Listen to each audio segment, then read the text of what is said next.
Namo tassa bhagavato arahato samma sambuddhassa. Namo tassa bhagavato arahato samma sambuddhassa. Namo tassa bhagavato arahato samma sambuddhassa.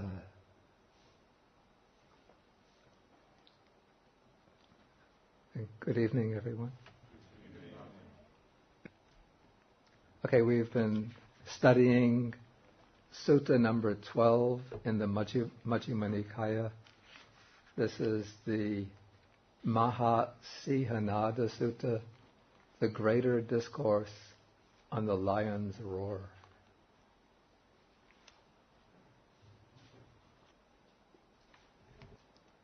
And one question that came up last week that I just want to clarify, and this is the question, it refers to something on page 169. The Buddha speaks about the 4 different types of generation, 4 different types of birth, and then he speaks about spontaneous generation, spontaneous birth, birth without parents. And one of these types of spontaneous birth, one of the types of beings that are spontaneously born are human beings, some human beings. And so the question came up, what kind of human beings are spontaneously born? And thanks to Eva, she gave me some indication of this based on explanation of Master Yinchen. In one of his books, he gave an explanation of the 4 classes of birth, 4 types of generation. And he referred to a passage that occurs in a sutta in the Pali Digha Nikaya. In other collections also will have this type of explanation. In the Digha Nikaya, it's in the Aganya Sutta. This is in the 3rd part of the Digha Nikaya. I think it's sutta number 29 or 30. Here the Buddha says that at the beginning of the world's cycle, it also comes in the Brahmajala Sutta, I believe. Yeah, in the Brahmajala Sutta, at the beginning of any world cycle, when the world system starts to form, starts to take shape again, then those who have been human beings were previously reborn in the what's called the Abhasara Devaloka. This is a kind of higher realm of existence where they exist as beings of light. Then when they start to appear again into the human realm, they don't appear as ordinary human beings, but they come as beings of light. They come as spontaneously born beings, not through parental birth. They're not born through sexual intercourse, but they come in through they're born here spontaneously. They have very luminous bodies. They can move about through their own will. They don't depend on other means of locomotion, but they can move about through their own will over vast distances. They're very joyful, almost like divine beings. And then gradually they become tempted by various desires to eat substances that form on the earth. And then as they eat these substances that appear, their bodies become heavier and denser. As the bodies become heavier and denser, then sexual characteristics, sexual differentiation takes place, and then sexual desire arises. And then through sexual desire and sexual union, then ordinary biological birth through the womb starts to occur. And then the spontaneous generation comes to an end, and ordinary womb birth generation occurs.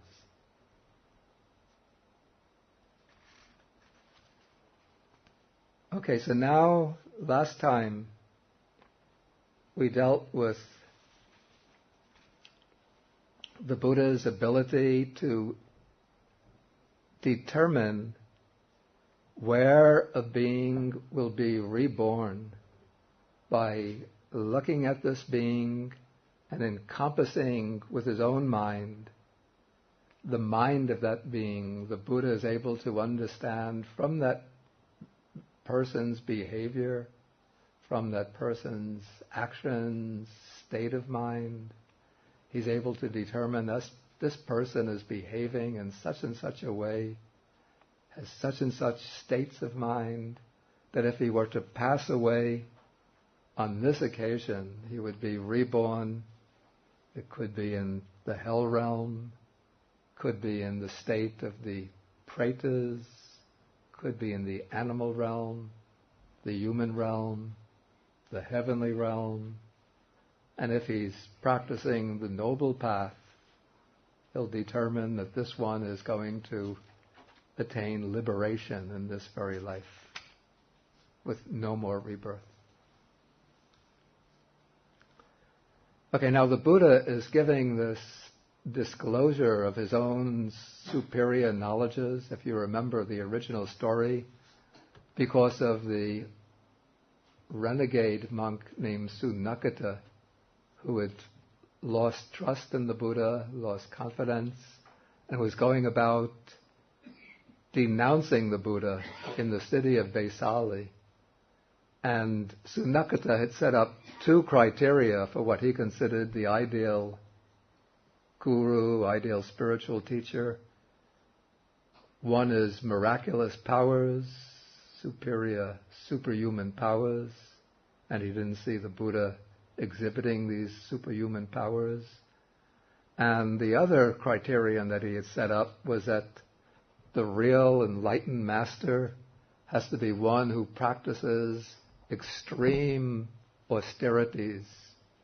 He would, even though he was a Buddhist monk, but he would look around, he would see some of the other teachers going around naked, their bodies very, very thin, just like, almost like skeletons.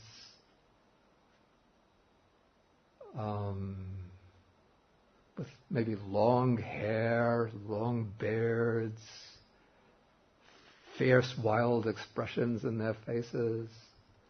Then he would look at the Buddha, who was quite well built, who would go on alms rounds, sometimes collect quite sumptuous meals in his bowl, accept invitations to houses for meals. And he would think, how can this Buddha be a really enlightened one if he's not practicing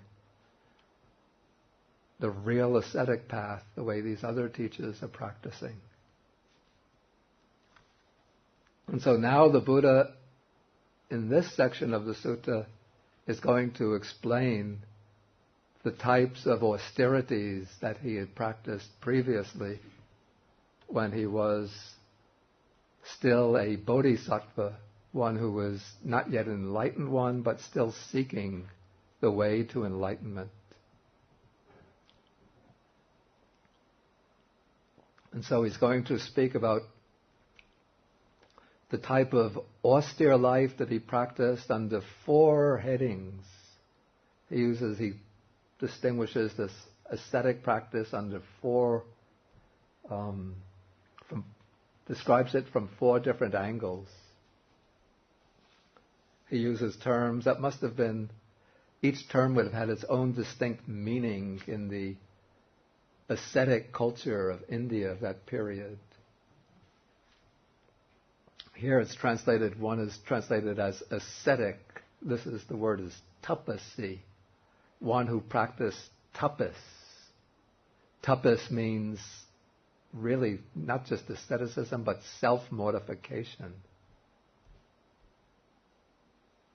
The idea behind this tapas is that one afflicts pain and hardship upon oneself in order to build up spiritual power within oneself.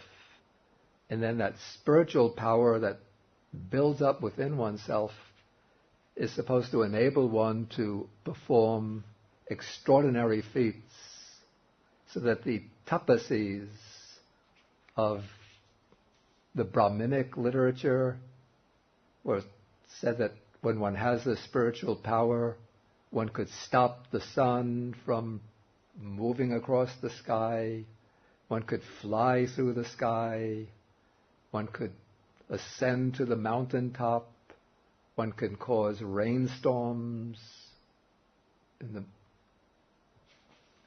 when it's extremely cold, one could make the weather hot. When it's very hot, one could turn the weather cold. So one gains all of these extraordinary powers through the practice of tapas.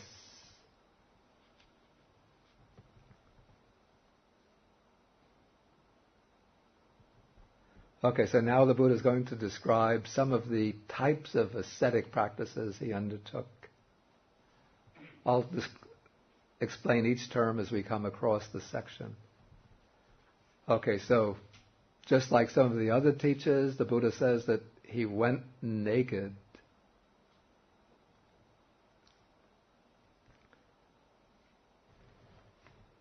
He would lick his hands, I guess when eating, he would just take the food up and lick the food off his hands. When people would invite him to come, to take food, he would not stop to receive the food. And when they would ask him to stop, then he would not stop. And when people would bring food to him, when he would go to his resting place, if they would bring food, he would not accept it. He'll only accept what he receives on alms round. And he would never accept an invitation to go to a house for a meal. He'll take only what he receives on alms round.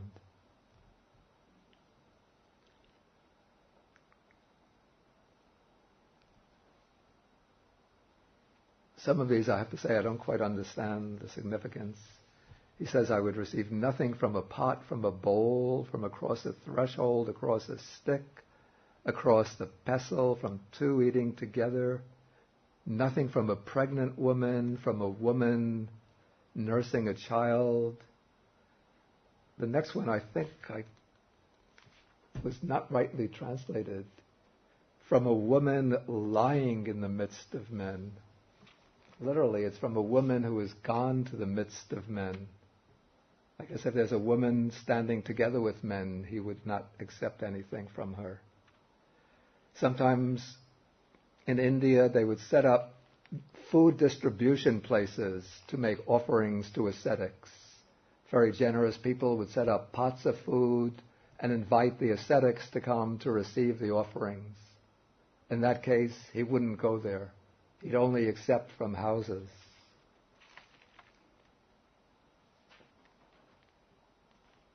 And if he sees a dog waiting for food, he wouldn't receive it. Let the food go to the dog. Or if there are flies buzzing around, he wouldn't take the food. Let the food go to the flies.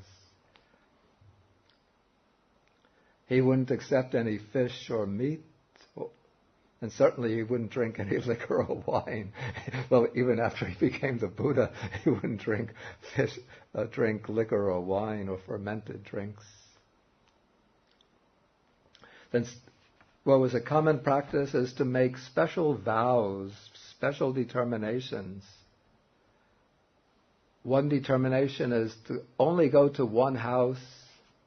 One would receive whatever one receives at one house. One accepts and doesn't go to any other house. Sometimes to 2 houses, 7 houses. Another way is to make the determination in terms of quantities of food. 1 saucerful or 2 saucerfuls, up to 7 saucerfuls. Sometimes one makes the determination to take food for a certain number of days. Okay, taking food once a day, this is the practice that the Buddha himself observed after his enlightenment. But when engaged in the ascetic practices, he would make a determination to take food once every 2 days, once every 3 days, once every 7 days, once every fortnight. That's every 2 weeks he would take food. Then he would make determination to eat only special types of food, to eat greens or millet, wild rice, and so on. Then for a period, he wouldn't even go begging on alms round, but he would just stay in the forest, eating roots and fallen fruits, fruits that would fall from the trees. Then he observed special practices with regard to clothing. He would wear cloth, his robes would be made from hemp, or he would wear shrouds, clothes made from tree bark or antelope hide, and so on. Then he would observe some of the real, very painful ascetic practices. Instead of shaving off the hair and beard, pulling the hairs out. Very painful. Then there were some of the other painful ascetic practices that were observed by the yogis in the time of the Buddha and still today in the foothills of the Himalayas. One can find the yogis practicing this. Standing continuously, not sitting down. There are yogis, even in recent times, who make this determination not to sit down, but only to stand for months on end. Or to squat continuously, to squat down, like if you ever see the way a bird's,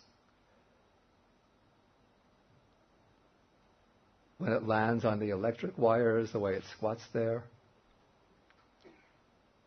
And so he would maintain the squatting position, so it's quite painful if one remains in it for a long time.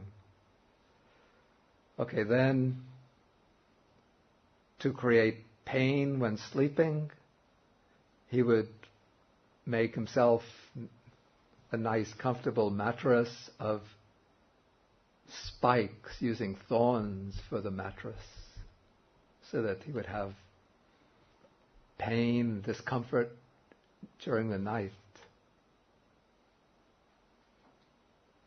So he could not really fall into any deep sleep, but continuously he'll be pricked by these spikes and thorns.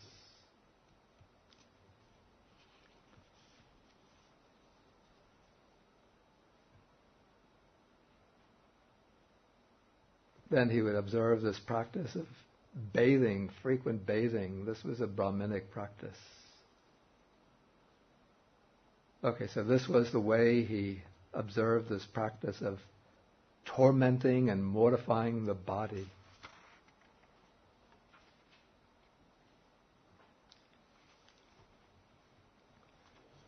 The next practice, it's called in Pali Luka, which means coarseness or rough practice. We call it, maybe you could also call it a kind of dirty practice.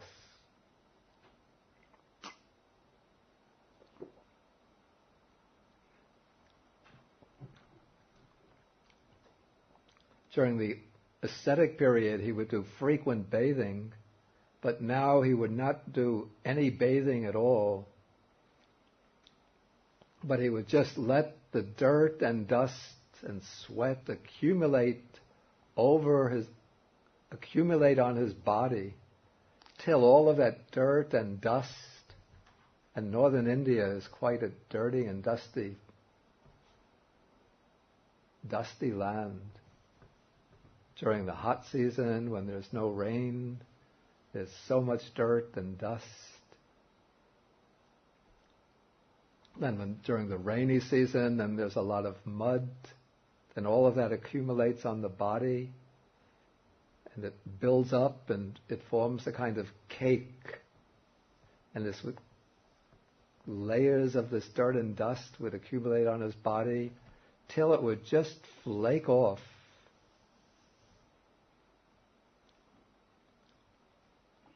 And sometimes he would rub his body with his hand, and just flakes of this dirt and dust would come off. No, he says, it would never occur to me that he would rub the dirt and dust off with his hands. But sometimes he might just accidentally touch his body with his hand, and just the dirt and dust would just break off from the body. It would be so thick.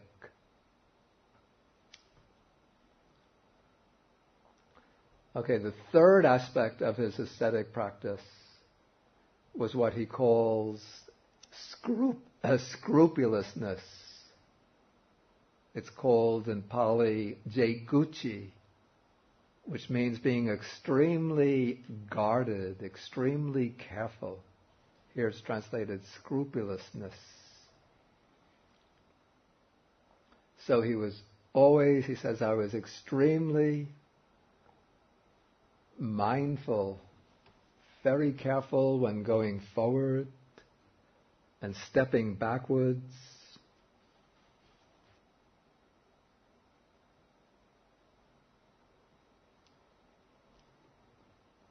And he said he had this pity set up within himself, even towards a drop of water, afraid to let a drop of water fall to the ground from fear that it might injure tiny creatures on the ground.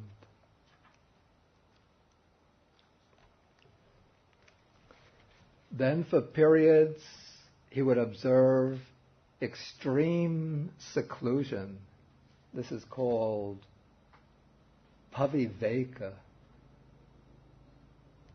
trying to avoid all contact with other human beings.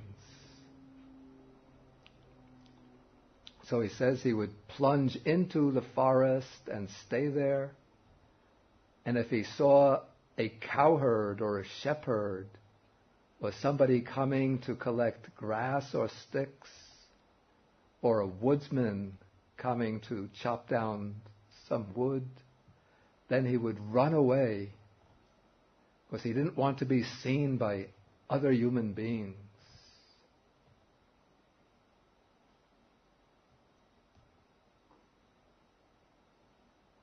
Then he mentions some other aspect of his practice. It seems like this is another aspect of the coarse practice or the disgusting practice. This is in paragraph 49.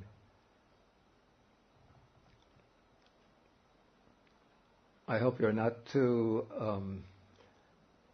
sensitive. He would walk on all fours to the cow pens when the cattle had gone out, and then he would feed on the dung of the young calves.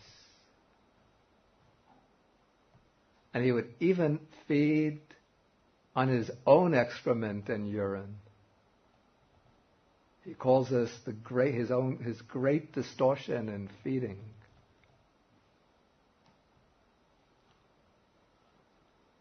Another practice that he undertook was to deliberately expose himself to frightening situations.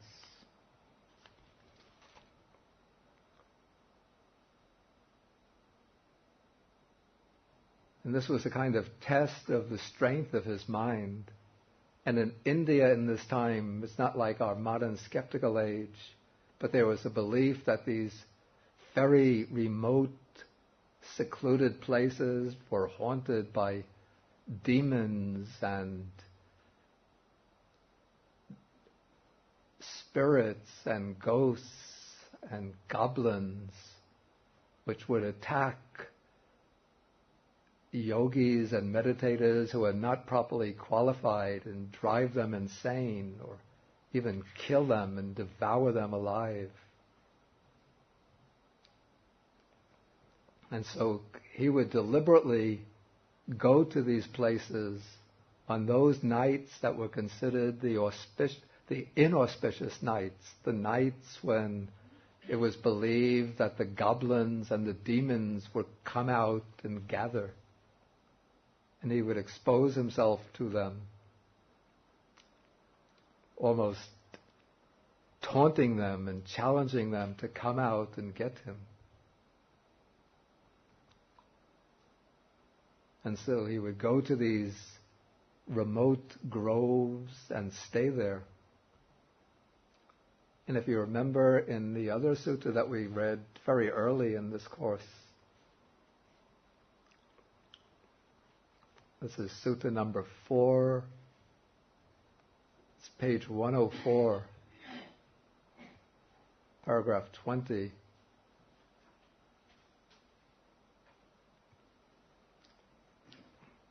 He said that on the especially auspicious, or you could say inauspicious nights of the 14th, 15th, and 8th of the fortnight, he would go to these horrifying abodes, these remote shrines, and he would wait for what he calls the fear and dread to come.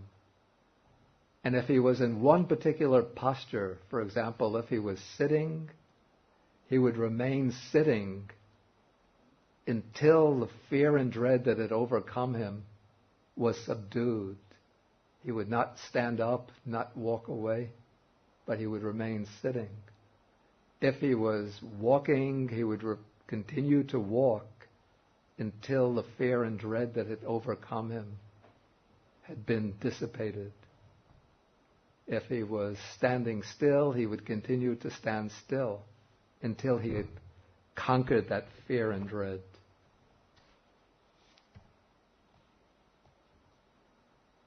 Okay, and then he would expose himself to extremes of the weather.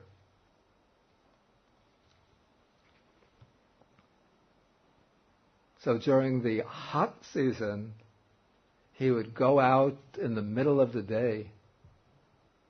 I think he would practice this, a yogic practice, an ascetic practice called the Fivefold Fire, which means that in the middle of the day, one sets up 4 fires around one, the fire at each of the cardinal directions, and the 5th fire is the sun directly overhead.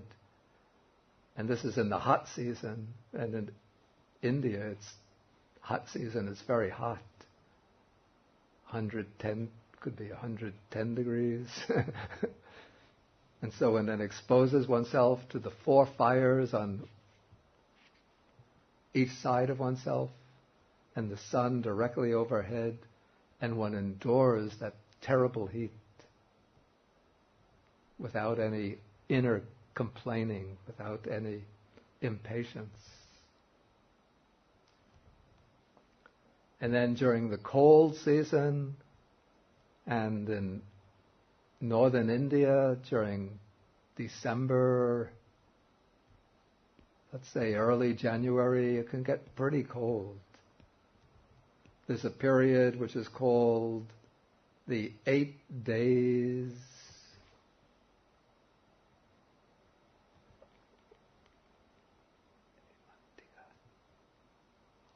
Yeah, it's called Himapata Samaya. It's the time of Antaratake Himapata Samaya, the 8 days time of the snowfall. Here it's translated the 8 days interval of frost.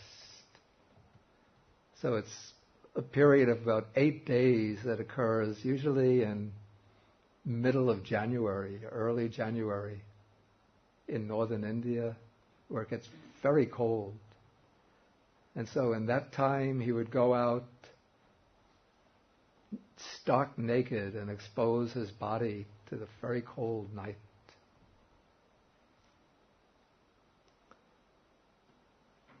And then while he was doing this verse occurred to him: chilled by night, and scourged by day, alone in awe-inspiring groves, naked, no fire to sit beside, the sage yet pursues his quest.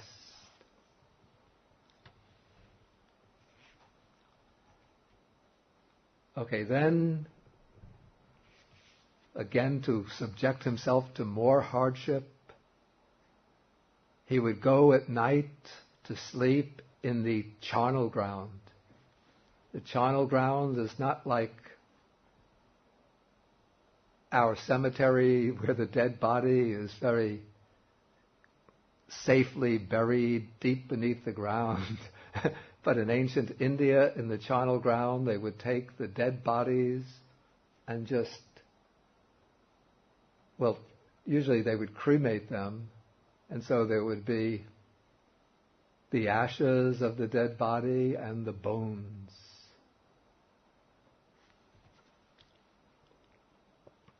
And so he would just take the bones of the dead and use them for a pillow.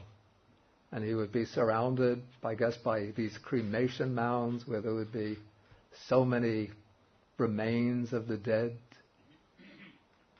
Quite frightening for somebody whose mind is undeveloped. And then the cow herd boys would come up. I guess during the day they would see him and come up, and he must have looked awful, not like the glorious Buddha with lights flashing and shining out from him. But he would have been thin, either naked or wearing a hempen robe, probably a long growth of beard and hair. Very ascetic expression on the face. And there must have been rough boys who didn't have any faith in ascetics and religious people, and they would come up to him, and this is terrible, and spit on him and urinate on him and throw dirt at him. And they would poke sticks in his ears. And yet he says that he never aroused a mind of hatred or anger against them. This was his perfection of equanimity, of upekkha.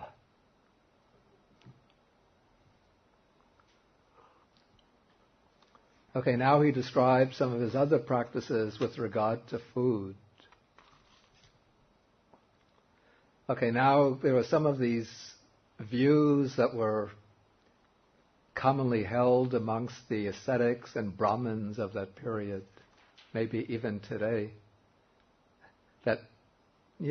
there are even today. Purification comes about through food.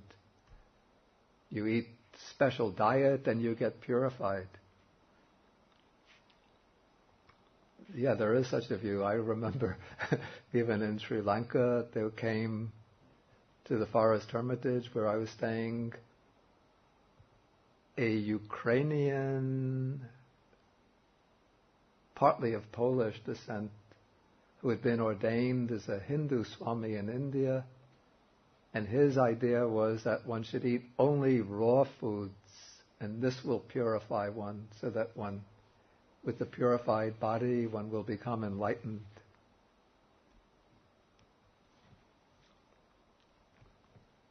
So this is a kind of purification through food. But the view of this period was one should just eat only special types of food. So some say there's a type of fruit in that period called the cola fruit. I don't know exactly what it is. So they eat only the cola fruits and drink cola fruit powder. They drink cola fruit juice, eat cola fruit powder. They make cola fruit concoctions. I'm sure you could see this on television and sell it across on television. And so the Buddha, he must have seen one of these advertisements on the television of that period and thought, let me try that. And so he was eating only cola fruits, drinking only cola juice, and taking only one cola fruit a day till his body became extremely emaciated. So he says that because I ate so little, the projections on my spine stood forth like corded beads. We could say like the beads on a mala, the rosary. And my ribs jutted out like the rafters of an old roofless barn. And then the gleam of my eyes sank far down in their sockets, like the water far down in a deep well. Then my belly skin, the skin of my belly, actually stuck to my backbone, so that if I wanted to touch my belly skin, I could actually feel my backbone. And if I wanted to touch my backbone, I could feel my belly skin. Maybe some of you have seen that there's some famous statues from the Gandhara period of Buddhist art. This is the Buddhist art, the first period of Buddhist art, which actually came through the Greek influence in the area of Gandhara, which is present-day Afghanistan and Pakistan. And there's a famous statue, or probably several statues, which show the Bodhisattva when he was practicing austerities, and you see him so thin that there's almost nothing left to his body but skin and bones. And the face is so shriveled up that he looks like an old man of about 90 years old. Have you seen these statues? There was one in Kailania Temple when we went to Sri Lanka last year. I think that one was the famous one from Pakistan, that Pakistan had sent to Sri Lanka for exhibition.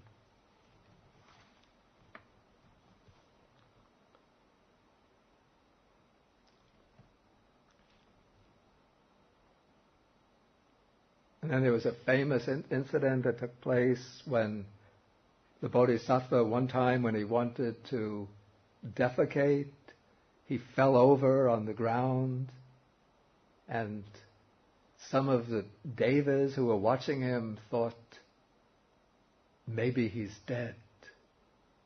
But those who had faith thought, no, he's not dead, but he's just fainted. Okay, then in the next paragraphs he just continues explaining how he continued with this experiment with food, reducing his diet with other types of food. And in each case, he found that these practices only kept his body in the state of extreme emaciation, but didn't bring him any wisdom. And so in paragraph 56, he comes to the conclusion.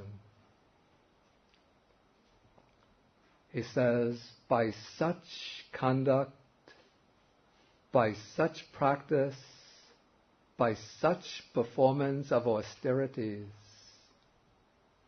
I did not attain any superhuman states, any distinction in knowledge and vision worthy of the noble ones.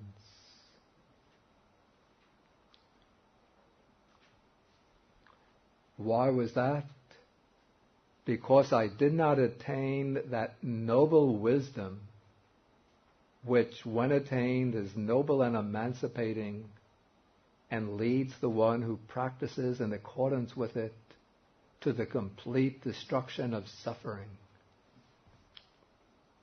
So all of these paragraphs that we have just read show how the Buddha is now taking the extreme of self-mortification to its ultimate limit, the extreme of ascetic practice to its ultimate limit, and finds that this practice of self-mortification is painful and ignoble and futile, because it doesn't, and the reason why it's futile, unbeneficial, and worthless is because it doesn't produce wisdom.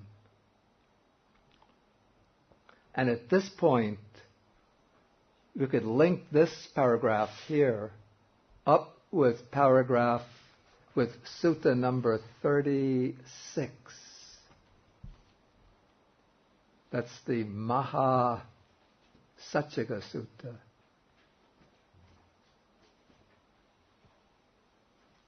You could link that paragraph up with the Mahasihanada Sutta, paragraph number 30 on page 340.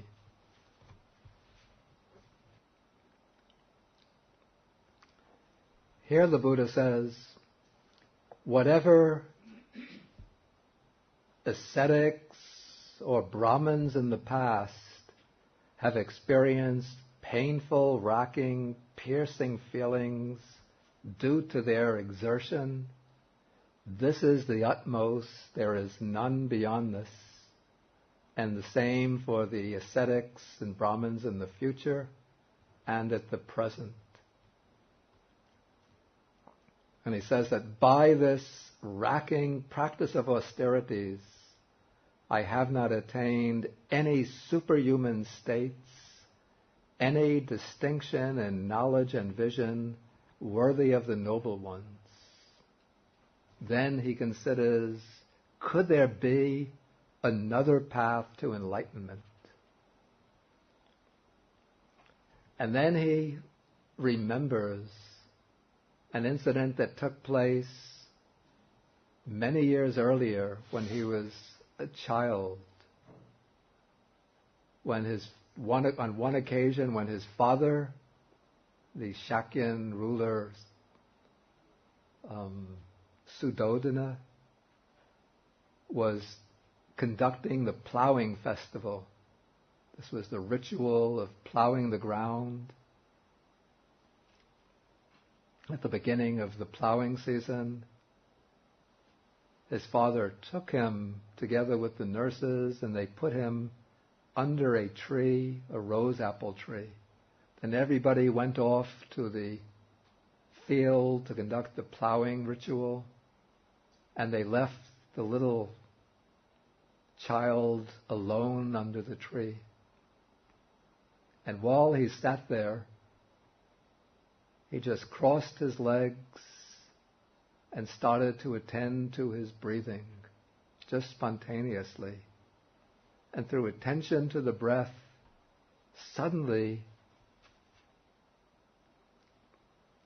his mind left the realm of the senses and he entered into this very blissful, very joyful, very tranquil state. And now he recollected that state, that experience, and the question came to his mind, could this be the path to enlightenment? And then, following up on that memory,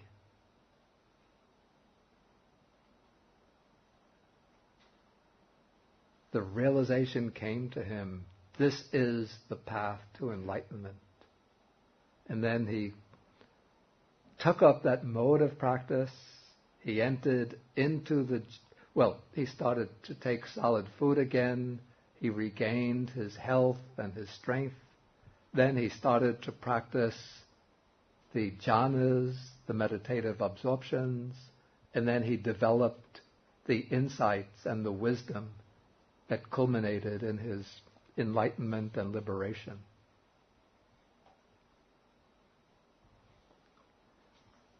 Okay, here we go back to the Mahasihanada Sutta.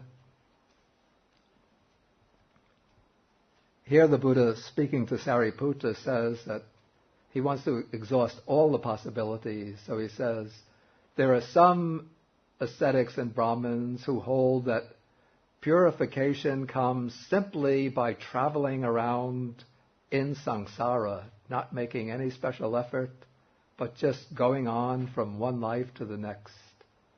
Then the Buddha says, I've traveled through just about every state of existence in this samsara, except for the devas of the pure abodes.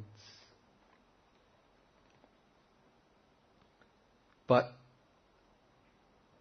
just by traveling around through this round of rebirths, it's not possible to gain purification.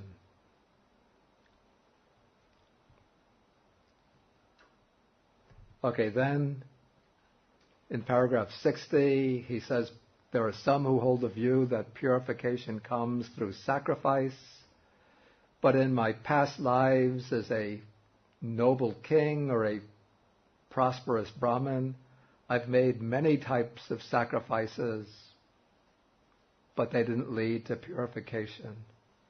Then the next paragraph, I've tried many types of fire worship, but they didn't lead to purification. Then paragraph 62, he says that there are some ascetics and Brahmins who hold the view that as long as one is young, strong, and healthy, then one has a perfectly lucid mind and one's wisdom is clear and sharp. But when one grows old, 80, 90, or 100 years old, then one's wisdom starts to fade out, one's mind becomes dull and blunt. But now the Buddha says, I have become old, aged, burdened with years, advanced in life.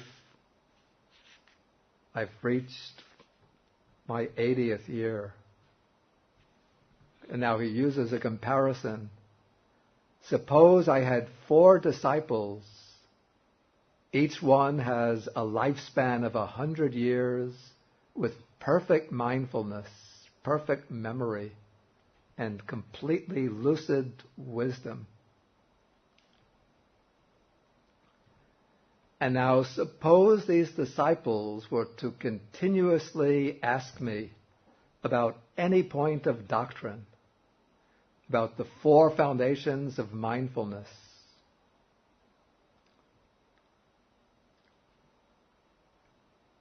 And they would not rest or pause except to eat, drink, to go to the bathroom, and so on. Still, the Buddha says, my exposition of the Dhamma, my explanation of these points of doctrine, my replies to their questions would not come to an end, but these 4 disciples of mine could go on asking their questions for a full 100 years, and their lives would come to an end. And this is how clear my wisdom is, even at the end of my lifespan. And then the Buddha ends the discourse by saying that if one were to say of anyone that a being not subject to delusion has appeared in the world for the welfare and happiness of many, out of compassion for the world, for the good welfare and happiness of gods and human, it is of me indeed that, rightly speaking, this should be said. Okay, then when the Buddha finished speaking, there was another monk by the name of Nagasamala standing behind him, fanning him. Then this monk expressed his appreciation of the discourse. He said, "This is wonderful, this is marvelous. And he said, as I listened to this discourse, the hairs of my body stood up. What is the name of this discourse on the Dhamma? And then the Buddha said, for this reason, you may remember this discourse as the hair-raising discourse. That is,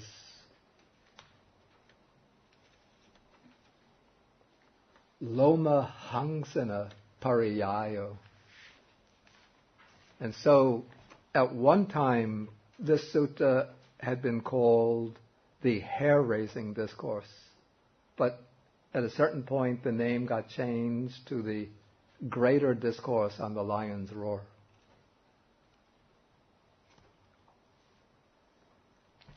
I see there's a note to that. Let me see what the note says. 199.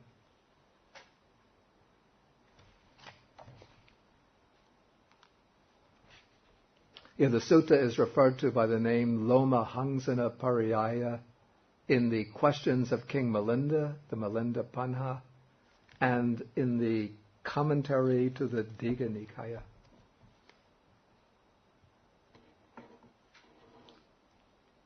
Okay, if there's any questions then on anything in this discourse, not only what I spoke this evening, but anything covered earlier. Why was the word supreme used for the coarseness and the scrupulousness rather than extreme? I guess the word supreme, parama is the Pali word, is used because the Buddha wants to show that he's carried this particular type of practice further than anybody else. I think that's the intent. If he just says extreme, I mean, it is extreme, but it doesn't indicate that he's carried that practice further than the others who have undertaken that type of practice.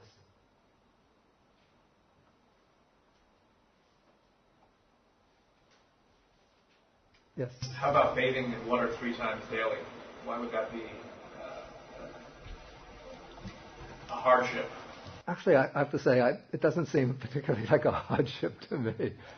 I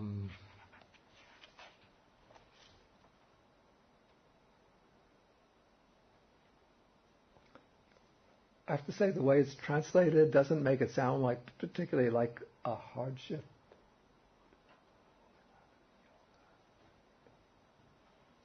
But there might be something connected with that practice that if we understood the details of it, that would make it seem like some kind of austerity.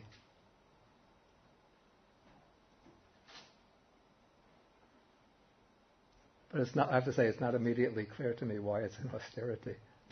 It does mention in the evening, so maybe if it were cool outside, it might be unpleasant to bathe.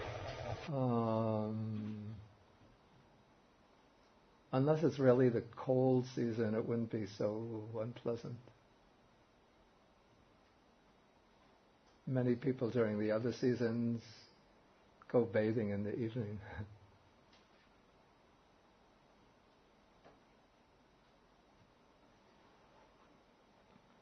It could be something like subjecting one's body, like standing under a waterfall for a long period to subject one's body to the force of the waterfall. It's a guess. Yes, Joanna. The emaciated, I can't hear the question, so. I'm trying to understand the relationship between the emaciated image of Buddha. Yeah. Yeah. And the full figure. Okay, what is the relationship between the figure of the emaciated Buddha and the figure of the full-bodied Buddha? I'm not really in any way very knowledgeable about Gandhara art. My guess is that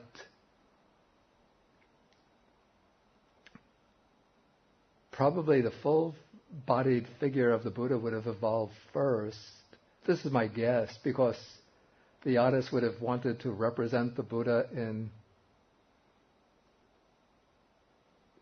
his status as an enlightened one.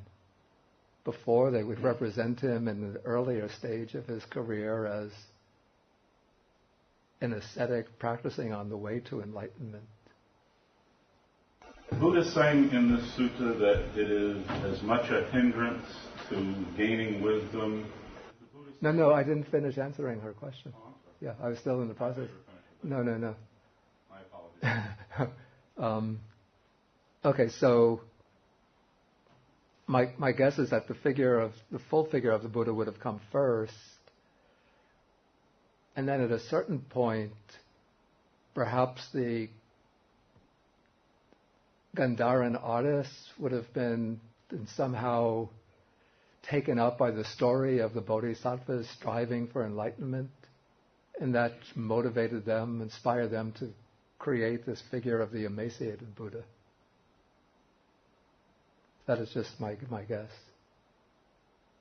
But if you're interested, there should be books on early Buddhist art, but maybe an understanding of the temporal relationship of the two, maybe there is none. Okay, now your question. Is the message from this sutta that is almost as bad to give in to complete self-deprivation in terms of gaining wisdom as it would be to give in to hedonistic desire? Okay, is the message that it's almost as bad to practice extreme asceticism as it is to give in to hedonistic desires? Well, in the Buddha's first discourse, that's to the 5 monks at Benares, that's setting in motion the wheel of the Dhamma, the Buddha describes both self-indulgence, the indulgence in sense pleasures, and self-mortification as two extremes to be avoided by a practitioner who should take the Majjhima Patipada, the middle way. But he describes the two extremes differently. He describes the extreme of sensual indulgence. He says it's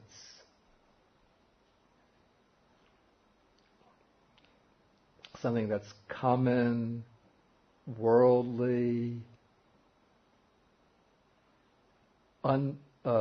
ignoble, and unbeneficial. Common, worldly, indulged in by worldly people, ignoble, not noble, and unbeneficial. When he describes the extreme of asceticism or extreme of self-mortification, he describes it simply as painful, ignoble, and unbeneficial. So he doesn't describe it as common, worldly, or something engaged in by worldly people. But a practitioner has to avoid both these extremes. But the extreme of asceticism is usually resorted to by those who are seeking enlightenment, seeking liberation. So they're in some way drawn towards the goal, but they're just taking the wrong path. Yes? I was just thinking about the difference in the Bodhisattva conception. Am I right, in the Mahayana tradition would the Bodhisattva be a realized enlightened being? In the Mahayana conception,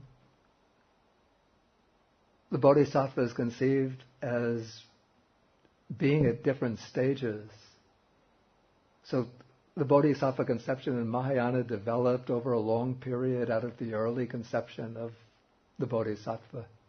But here in the very early text, the Buddha uses the word Bodhisattva to refer to himself in the early period of his life before his enlightenment.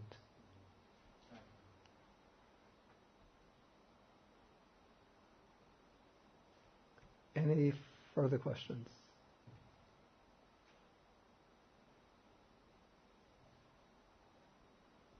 Okay, so this will be the end of our spring semester.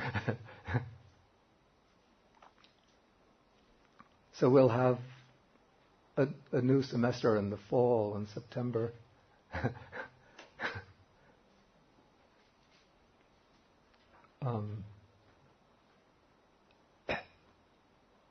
please remember to register for the summer school, the summer Dharma retreat, if you haven't done so already. Okay, so we end with the sharing of the merits.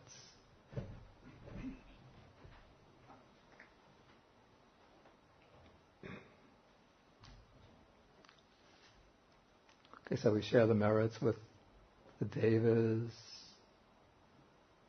the spirits, the other beings, asking them to rejoice in these merits, to protect the Buddha's teachings in the world, and to protect the beings of the world. Akasata chabhumata deva naga mahedika punyantang anumoditva chirang rakantu sasanang. Akasata chabhumata deva naga mahedika punyantang anumoditva chirang rakantu desanam. Akasata chabhumata deva naga mahedika punyantang anumoditva chirang rakantu mang parang. Etavata cha amhe sampadang punya sampadang sabbe deva anumodantu sabba sampati siddhya. Etavata cha amhe sampadang punya sampadang sabbe bhutta anumodantu sabba sampati siddhya.